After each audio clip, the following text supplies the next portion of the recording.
This is BBC Radio 4. Now, it's time for Moneybox with Adam Shaw. Hello, good afternoon. In today's programme, for anyone fed up of trying to save with or borrow from a bank, we look at the concerns about the growing phenomenon of peer-to-peer lending. Now, new concerns have been raised about peer-to-peer lending. You may know it better as crowd lending. It's usually done through a website which matches those with savings and those who need to borrow. By cutting out the bank or the building society as the middleman, it's claimed everyone can get a better deal.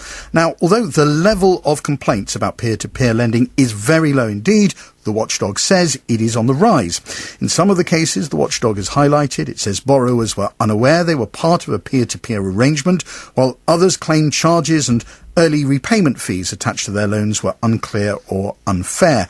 Earlier this year, you may remember, the head of the city regulator, the FCA, warned of hidden risks in peer-to-peer loans that he said resemble some of the lending practices of Northern Rock. So there are clearly some concerns out there. Redian Lewis is the CEO of the peer-to-peer lender RateSetter, and Dr. Roger Gewolb is the founder for the Campaign for Fair Finance. Welcome to you both. Dr. Roger Gewolb, let me begin with you. You're generally in favour of this sort of service, aren't you? But you have some concerns, is that right? Yes, that's right. We're very in favor of, in the first instance, equity crowdfunding, where people know that they're making investments, and we would very much like to see the peer-to-peer crowdfunding lending platforms develop. So what are your concerns? The concerns are mainly around risk. Let me try to put it this way. If I put £5,000 in the bank today, I get probably £50 a year, 1% perhaps. Mm-hmm. If I put £5,000 into the peer-to-peer lending world, I would imagine I would get around 6%, £300 a year. So what's the problem? The problem is that if I put the money into the bank, I don't know what they're doing with it. They're lending it to people I don't know. I don't know if those people can repay. I don't know if they're lying about their ability to repay, their intention to repay. But if they don't, it's the bank's problem, not mine. The bank has to pay me.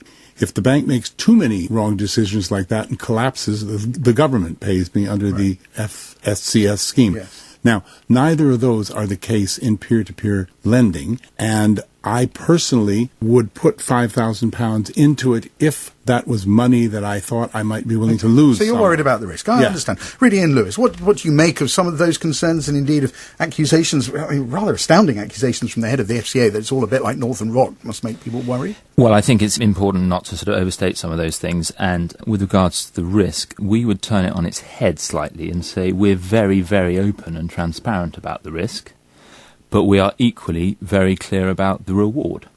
And people welcome having that new choice. If you want to put your money in a bank, it's a very clear deal. The interest rates are quite low, but you get absolute safety.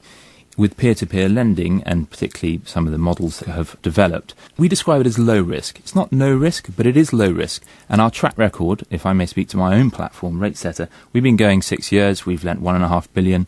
No one has lost a penny on our platform because we are responsible in the people that can borrow, and also that we actually protect our investors from some of the risk by something called a provision fund. So judge us on the track record, and also look at the reward as well as the risk. Is it fair to say the sort of person being attracted to your sort of service at the moment sort of knows the game, knows how to play this, but if it broadens out, there could be a danger of people being sucked in, and as Roger was saying, that sort of person may not understand this game? I think that's a fair concern, and it's something we're very alive to. I mean, at the moment, peer-to-peer lending is proving very popular because it is offering great value, but it's a product being bought at the moment. An engaged audience, they understand. You say it's a product being bought, you mean you don't have to try too hard to sell it, there's a proper demand. That's right, which is a sign of a good product, I would say, but it is being bought. We're very aware that as this goes mainstream, and it will go mainstream, we need to make sure that everybody is very aware of that risk and reward dynamic. Roger, very briefly, if there was one thing you wanted the industry to do to allay any fears, that would be what?